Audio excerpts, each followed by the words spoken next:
Bismillahirrahmanirrahim. This is a lecture 23 for the course of Principles of Communication Systems. So इससे पहले हमने जो topics या चैप्टर्स कवर किए हैं उनमें हमने फंडामेंटल्स देखे कम्युनिकेशन सिस्टम के, different modulation continuous wave modulation schemes देखी। उसके बाद इन कॉन्टीन्यूस वेव मॉड्यूलेशन स्कीम्स पे नॉइज़ के इफेक्ट देखे। इस वीक के फर्स्ट लेक्चर में हमने पल्स मॉड्यूलेशन देखी थी कि और उसके डिफरेंट वेरिएंट्स देखे थे। पल्स कोड मॉड्यूलेशन, ठीक है, pulse amplitude modulation and pulse width modulation and pulse position modulation. Last lecture में हमने डिजिटल मॉड्यूलेशन की बेसिक्स की थी, जिसमें इंफॉर्मेशन कैरिंग कैपेसिटी हमने देखा था कि क्या चीज़ होती है, कैसे हम शैनन से कंप्यूट कर सकते हैं। उसके अलावा बिट्स एक जो फंडामेंटल यूनिट है, बिट वो क्या चीज़ है, बिट रेट, बॉड रेट या बॉड के बारे में हमने डिस्कशन की थी, और एट द एंड हम अरे इनकोडिंग पे हमने बात की थी। इस लेक्चर में हम स्टार्ट करेंगे एम्पलीट्यूड शिफ्ट कीइंग से, ठीक है। इसे एनालाइज करेंगे, देखेंगे कैसे ये आप एम्पलीट्यूड शिफ्ट कीइंग होती क्या है, कैसे जनरेट होती है, और उसके बाद हम जाएंगे फ्रीक्वेंसी शिफ्ट कीइंग पे। आज के लिए जो हमारे टॉपिक्स हैं वो एम्पलीट्यूड शिफ्ट कीइंग है और फ्रीक्वेंसी शिफ्ट कीइंग है। स्टार्ट करते हैं जी आज का लेक्चर। सो सबसे सिंपल जो डिजिटल मॉड्यूलेशन टेक्निक है, it is known as amplitude shift keying और ASK शॉर्टली।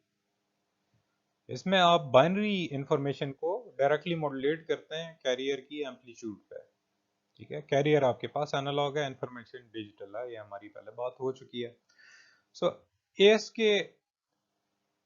अगर आप इसकी इक्वेशन देखें तो आपको यहाँ से एक कंपैरिजन अगर आप करें कन्वेंशनल एम्पलीट्यूड मॉड्यूलेशन से, तो ऑलमोस्ट सिमिलर इक्वेशन है, एक्सेप्ट दैट अब यहाँ पे आपके पास सिर्फ दो इनपुट्स होंगी और कोरेस्पॉन्डिंगली दो ही आउटपुट्स होंगी, ठीक है, यानी दो एम्पलीट्यूड्स आउटपुट पे होंगे। एम्पलीट्यूड शिफ्ट कीइंग को आप डिजिटल एम्पलीट्यूड मॉड्यूलेशन भी कहते हैं, ठीक है।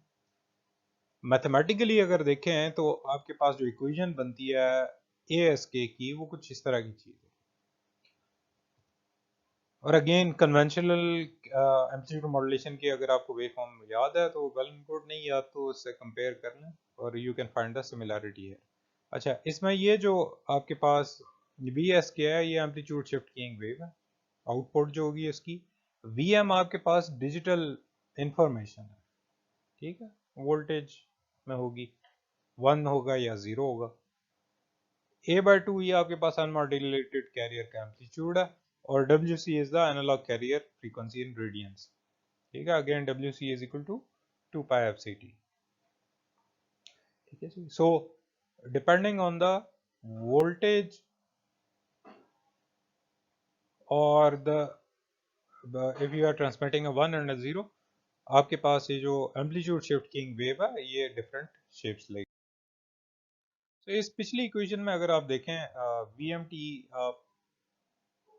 Generally it is normalised binary wave form, ठीक है, where +1 V is logic 1 and -1 अगर आपके पास होगा तो इसका मतलब हो जाएगा ये एक जीरो, बाइनरी जीरो ट्रांसमिट कर रहे हैं, यानी वंस और जीरोस ट्रांसमिट कर रहे हैं। खाली 1 के लिए वोल्टेज आप शो कर रहे हैं 1 वोल्ट, और मे भी -1 के लिए आप शो कर रहे हैं जी 0 बिट अगर 0 आपका, उसके लिए आप उसे रिप्रेजेंट करेंगे यूजिंग अ -1 वोल्ट सिग्नल।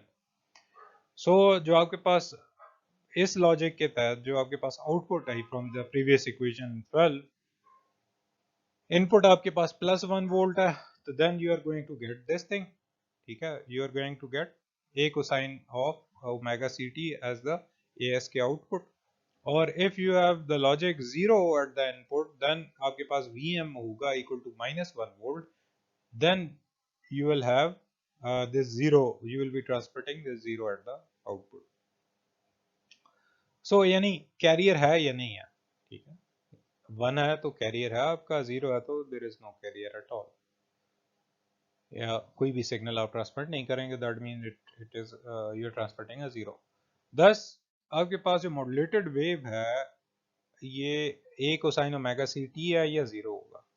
सो इस मॉड्यूलेशन ASK को आप on off keying, binary phase shift keying, BPS के सॉरी बीएएस के, बाइनरी एम्पलीट्यूड शिफ्ट कीइंग, या ऑन ऑफ कीइंग भी कहते हैं। ठीक है जी, ऑन ऑफ कीइंग यानी ऑन ऑन होगा या ऑफ होगा। ठीक है, इस केस में सो अब देखेंगे जैसे आप 1 या 0 ट्रांसमिट करते हैं, then there will be corresponding change in the ASK waveform, either on and or off। ठीक है, और जो टाइम है एक बिट का, उसे डिनोट हम कर लेते हैं TB से, और it is the time of one analogue signal element TS। ठीक है, क्योंकि दो ही आप 1 या 0 ट्रांसमिट कर रहे हैं, सो जो सिंबल ट्रांसमिट कर रहे हैं इधर वो 1 शो कर रहा है या 0 शो कर रहा है, जो आउटपुट पे आपके पास वेव फॉर्म होगी वो उतने ही टाइम के लिए होगी जितने आपके पास बिट का जो भी टाइम है एक बिट का। ठीक है,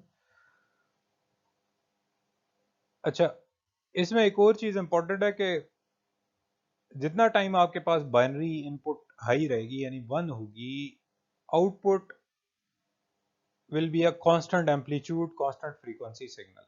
यानी आप एक stream of bits once transmit कर रहे हैं तो आपके पास जो आउटपुट होगी it is going to be a constant amplitude and constant frequency signal. अभी थोड़ी देर में हम ये फिगर में देख भी लेते हैं।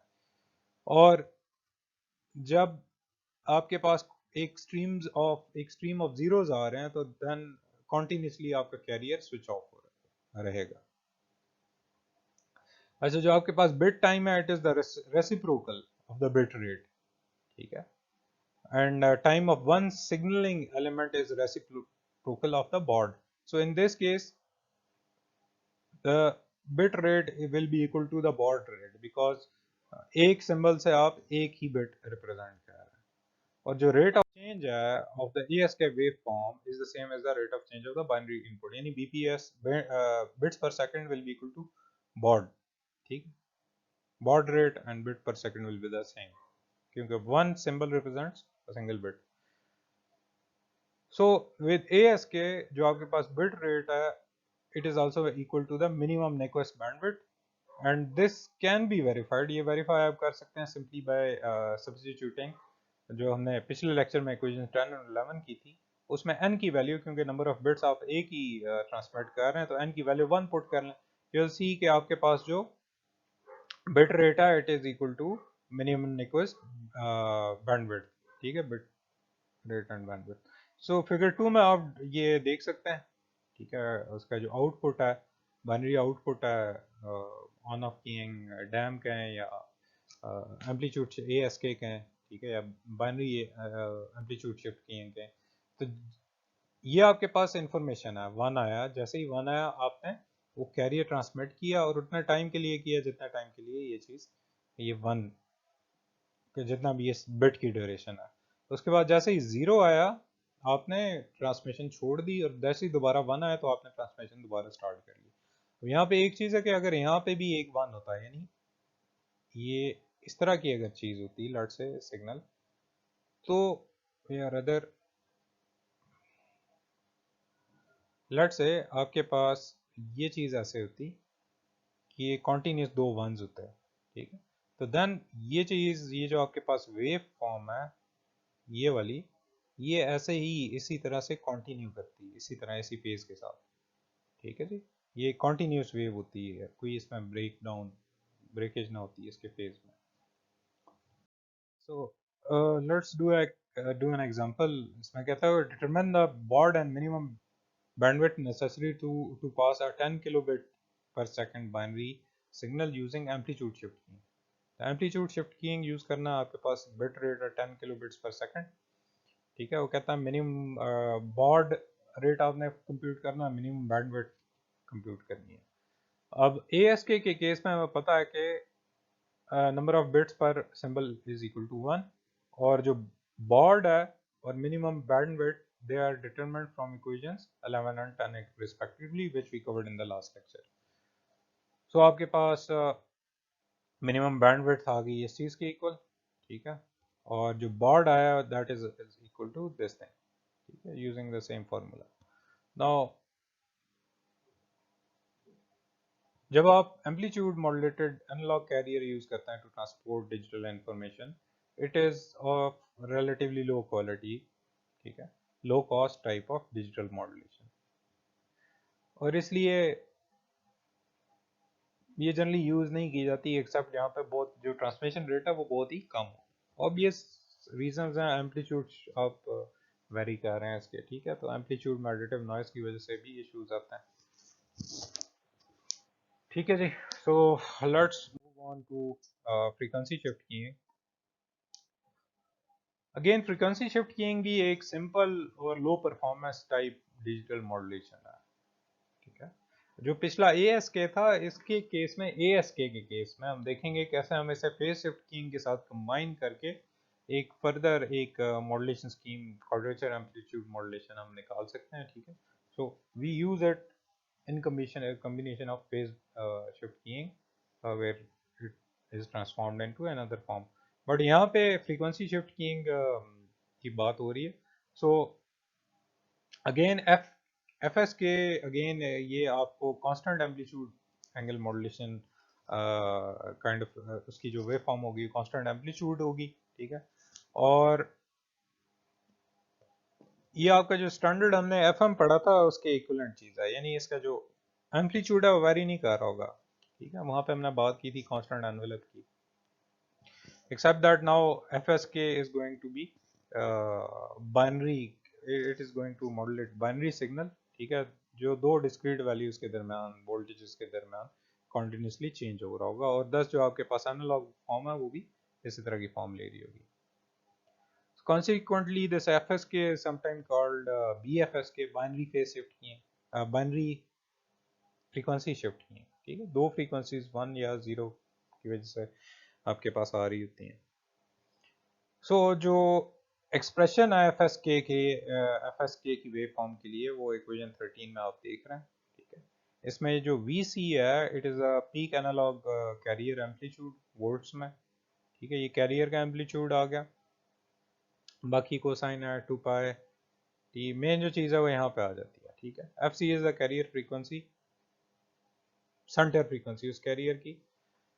डेल F जो आपके पास यहाँ पे आप देख रहे हैं it is the peak change in the analogue frequency, ठीक है। जो पीक चेंज होगी वो आपकी डेल F के इक्वल होगी, और जो बाइनरी इनपुट है it is denoted by this VM of T, again this will be volts, either -1 और +1।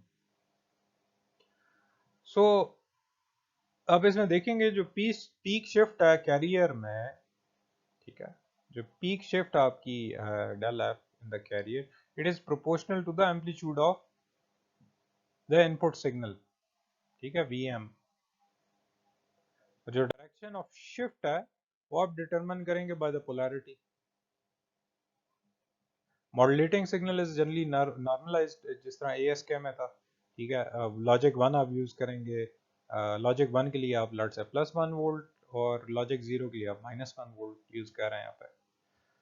सो लॉजिक 1 के लिए जो इनपुट आपके पास आ गई VM वो 1 वोल्ट आ गया, ठीक है। तो इक्वेशन 13 जो है पिछले पेज पे वो हमने देखा वो क्या बन जाएगी, इस तरह की चीज बन जाएगी, ठीक है। जो FSK की वेव है वो आपके पास ये चीज आ जाएगी 1 के लिए, यानी आप की कैरियर फ्रीक्वेंसी होगी it is going to be FC plus del F, और लॉजिक 0 के लिए VM की वैल्यू -1 होगी, तो इन दैट केस आपके पास जो कैरियर सिग्नल हो जाएगा उसकी फ्रीक्वेंसी हो जाएगी FC minus del F। So figure 3 में आप FSK को फ्रीक्वेंसी डोमेन में देख सकते हैं, ठीक है। ये आपके पास कैरियर फ्रीक्वेंसी है, बट यहाँ पे वो कैरियर फ्रीक्वेंसी वाली बात नहीं आएगी कि जिस तरह FM में थी, AM में थी, या अदर AM में थी, ठीक है। यानी आप आइदर ये चीज़ ट्रांसमिट कर रहे होंगे या ये चीज़ ट्रांसमिट कर रहे होंगे, ठीक है। Where this value from here to here is del F, and this value from here to here minus del F. Peak deviation in any case, absolute peak deviation is del F. चलिए, तो binary phase frequency shift किएंगे,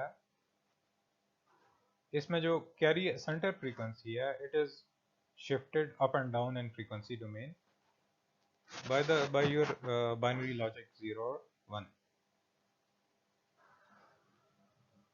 सो जो आपके पास output frequency shift होगी between two frequencies, यानी mark और for logic 1, ठीक है, मार्क लॉजिक 1 के लिए हम जनरली यूज़ करते हैं, और 0 के लिए आप कहते हैं जी स्पेस, ठीक है, यानी आप मार्क या स्पेस ट्रांसमिट कर रहे हैं, mark is 1 and space is 0, general सी एक टर्म। तो अगेन मार्क और स्पेस की जो फ्रीक्वेंसीज हैं they are separated from the carrier by peak frequency और डेविएशन ऑफ डेल एफ, और एक दूसरे से मार्क और स्पेस टू डेल एफ से सेपरेटेड है, ठीक है। पिछले स्लाइड पे आप ये चीज देख सकते हैं। जनरली विद एफएस के आपके पास जो फ्रीक्वेंसी डिविएशन है it is defined as the difference between either the mark और space frequency and the center frequency, ठीक है, और half of the difference between mark and space. ये 2 डेल एफ की बात कर रहे हैं, 2 डेल एफ डिवाइडेड बाय 2, और you can say fm minus fs, fm is the frequency for mark, fs is the frequency for space, यानी ये frequency आप 1 के लिए यूज कर रहे हैं ट्रांसमिट करने के लिए, ये फ्रीक्वेंसी आप 0 ट्रांसमिट करने के लिए यूज कर रहे हैं। जो फ्रीक्वेंसी डेविएशन होगी in hertz, it is going to be the difference divided by 2, or the distance from the center frequency to any one of the symbol mark or space। अच्छा, जब आपकी बाइनरी इनपुट चेंज होगी from logic 1 to 0 या 0 से 1, ठीक है, जो आपके पास एफ एस के की आउटपुट फ्रीक्वेंसी है ये शिफ्ट होगी from mark to space frequency. अगले पेज पे हम एक फिगर देखेंगे, फिगर 4, उसमें देखेंगे जो मार्क फ्रीक्वेंसी है it is the higher frequency, ठीक है, क्योंकि F S plus del F हमने अभी देखा था कि आप उससे मार्क को डिनोट कर रहे हैं और स्पेस को आप F C minus del F से, कम वाली फ्रीक्वेंसी 0 के लिए। और ये कोई हार्ड एंड फास्ट रूल नहीं है, आप इसके अपोजिट भी जा सकते हैं। सो ट्रुथ टेबल अगर आप देखें for given digital modulation scheme, this is a truth table, ठीक है, आपने 0 ट्रांसमिट किया एक फ्रीक्वेंसी, 1 ट्रांसमिट किया दूसरी फ्रीक्वेंसी, ठीक है, आप इसमें यहाँ पे फ्रीक्वेंसी स्विच होती देख सकते हैं, ठीक है, you're transmitting a space, you're transmitting a mark, space, mark and so on। so इस फिगर में आप ये भी देख सकते हैं कि जो आपके पास एक बिट का टाइम है it is the same as the time for the F S K output. So जो आपके पास बिट टाइम है it is equal the time of an F S K signal element, and bit rate again in this case in binary F S K is equal to the baud rate, क्योंकि आप एक symbol use कर रहे हैं, ठीक है, एक symbol use कर रहे हैं टू ट्रांसमिट अ 0 और दूसरा सिंबल यूज कर रहे हैं to transmit a 1। So the baud binary BFSK के लिए it can also be determined using the same relationship that we used previously to compute the baud for ASK, ठीक है। So और equation 11 in the previous lecture, तो baud n की value आपने 1 put कर दी तो आपके पास baud आ गया इक्वल टू FB। अच्छा, पिछले लेक्चर में मैंने बात की थी कि मिनिमम बैंडविड्थ आप इक्वेशन 10 से एफएसके की सिर्फ डिटरमिन नहीं कर सकते, बाकी सारी टेक्निक्स की कर सकते हैं, ठीक है, ये पिछले लेक्चर में हमने बात की थी। जो आपके पास मिनिमम बैंडविड्थ है एफएसके की वो आपके पास आती है जी यहाँ से, ठीक है, F S minus F B minus F M minus F B, और F S minus F M plus 2 FP अगर इसे सॉल्व कर लें। और क्योंकि आपके पास F S minus F M अभी थोड़ी देर पहले हमने देखा था, जो फ्रीक्वेंसी आप ट्रांसमिट करते हैं, लेट से ये 1 के लिए और ये 0 के लिए है, ठीक है, एक फ्रीक्वेंसी दूसरी फ्रीक्वेंसी और ये कैरियर फ्रीक्वेंसी यहाँ पे। सो ये जो चीज़ है, so this frequency is F M जो मार्क के लिए आप यूज़ करते हैं यानी 1 के लिए, और दिस इज एफ एस जो आप स्पेस के लिए यूज़ करते हैं। इन दोनों फ्रीक्वेंसीज के दरमियान जो डिस्टेंस है हमने ये देखा था, it is equal to 2 into the maximum frequency deviation, 2 delta. ठीक है, सो जो मिनिमम बैंडविड्थ है वो आप अप्रोक्सीमेट कर सकते हैं बाय दिस रिलेशनशिप देन, कि जो आपके पास मिनिमम बैंडविड्थ है it is equal to 2 into del F plus F B, where F B is the input bit rate. ठीक है जी, and B is the minimum request bandwidth. So ये equation 15 equation अगर आप देखें, और कार्सन्स रूल अगर आप एफएम के लिए याद करें, जिसमें जिसमें बीटा वाली टर्म आ रही थी, but you will find some similarities between this thing and Carson's rule, जो बैंडविड्थ हम अप्रोक्सीमेट कर रहे थे फॉर एन एफएम वेव। सिर्फ यहाँ पे डिफरेंस क्या है कि एफएसके में बिट रेट आ रहा है क्योंकि ये डिजिटल मॉड्यूलेशन स्कीम है। ठीक है, और वहाँ पे आप एफ बी की जगह एफ एम यूज़ कर रहे थे, मॉड्यूलेटिंग फ्रीक्वेंसी वाला जो आपके पास मॉड्यूलेटिंग सिग्नल की फ्रीक्वेंसी थी। अच्छा जी, एक एग्जांपल देखते हैं।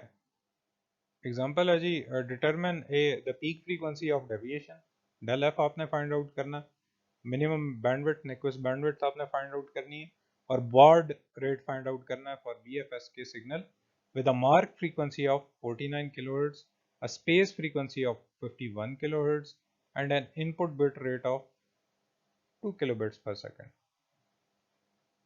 So जो मार्क के लिए आप यूज कर रहे हैं 49 किलोहर्ट्ज यूज कर रहे हैं, स्पेस के लिए 51 यूज कर रहे हैं। अगेन जीरो के लिए आप ज्यादा यूज कर रहे हैं, वन के लिए आप कम वाली फ्रीक्वेंसी यूज कर रहे हैं। पहले भी हमने बात की थी, आप कोई भी किसी फ्रीक्वेंसी से कुछ कोई भी रिप्रेजेंट कर सकते हैं, लाजमी नहीं है कि आप हायर फ्रीक्वेंसी से वन रिप्रेजेंट करें।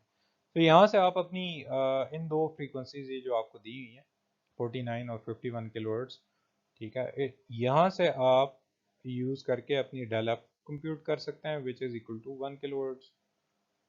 ठीक है, बाकी फार्मूला हमने पिछले पेज पे देख लिया।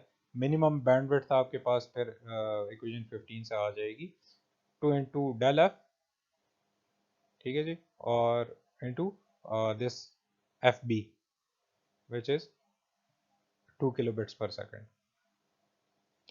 और बॉर्ड आप डिटरमिन कर सकते हैं, ऑब्वियसली इसमें बॉर्ड बिट रेट के इक्वल होगा। ठीक है, क्योंकि एक फ्रीक्वेंसी एक ही बिट भेज रही है आपका। सो जो बॉर्ड है from equation 11 from the previous lecture, baud is equal to this F B divided by N. तो ये आपके पास बॉर्ड रेट भी आ गया 2000। अच्छा, अब you can also use Bessel function to approximate the bandwidth of an FSK wave।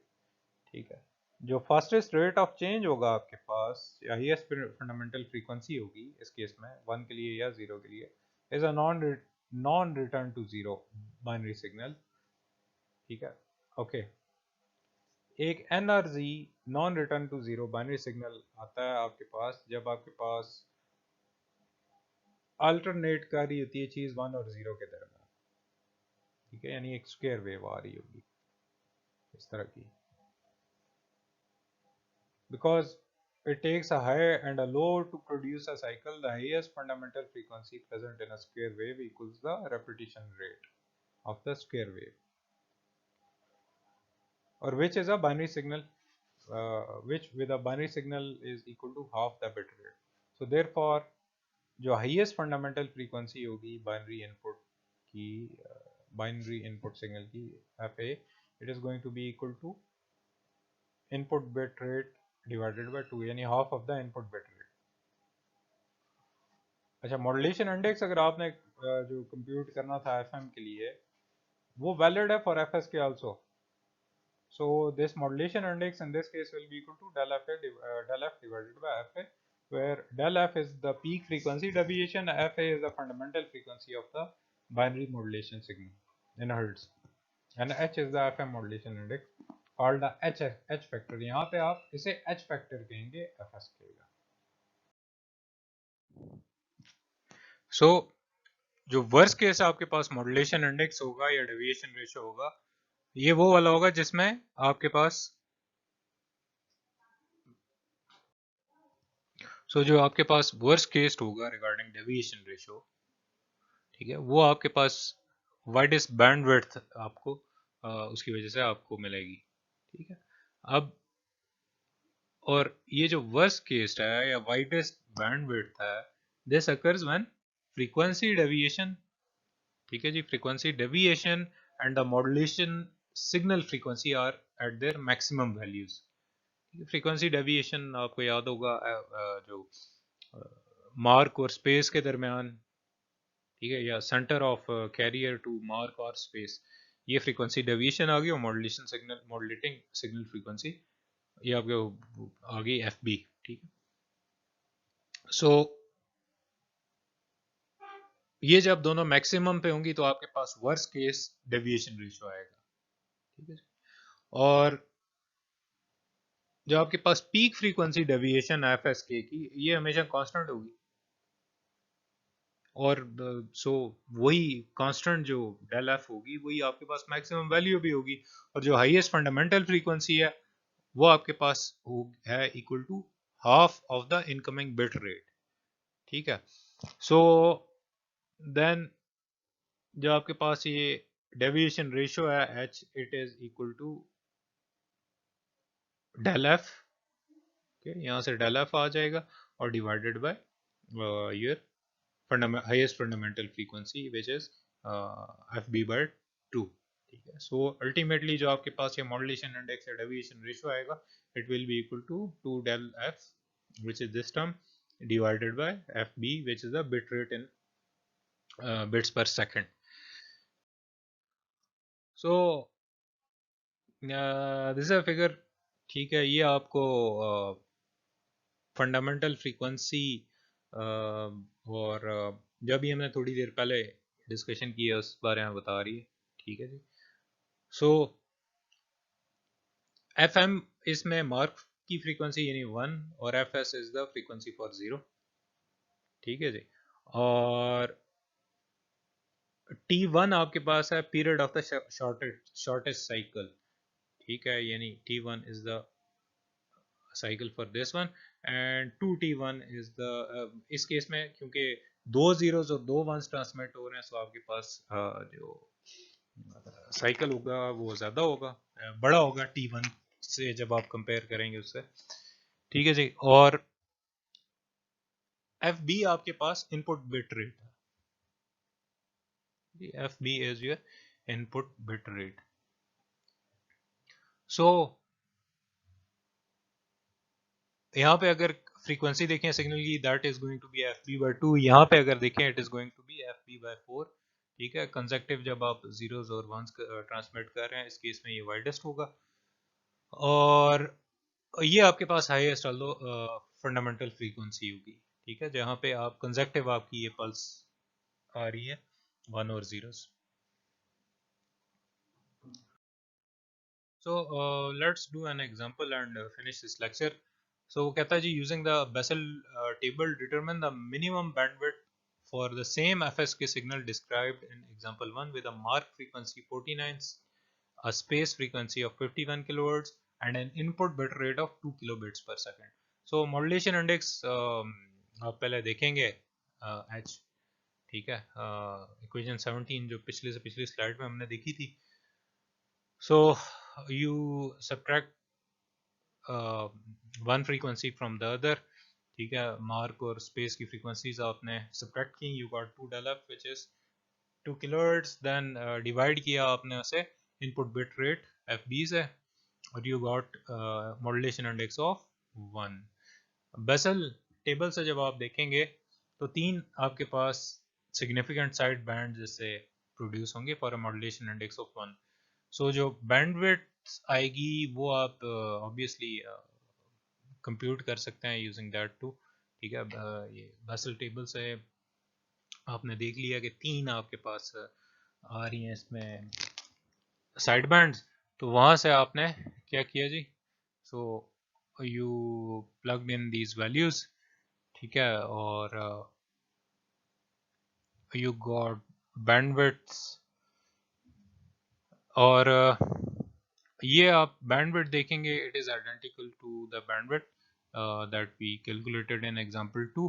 ठीक है जी, ये 3 आपके पास वो साइड बैंड्स आ गए। ठीक है, और सिमिलरली 2 kbp, ये जो 1000 है it is this bit rate by 2 fs f।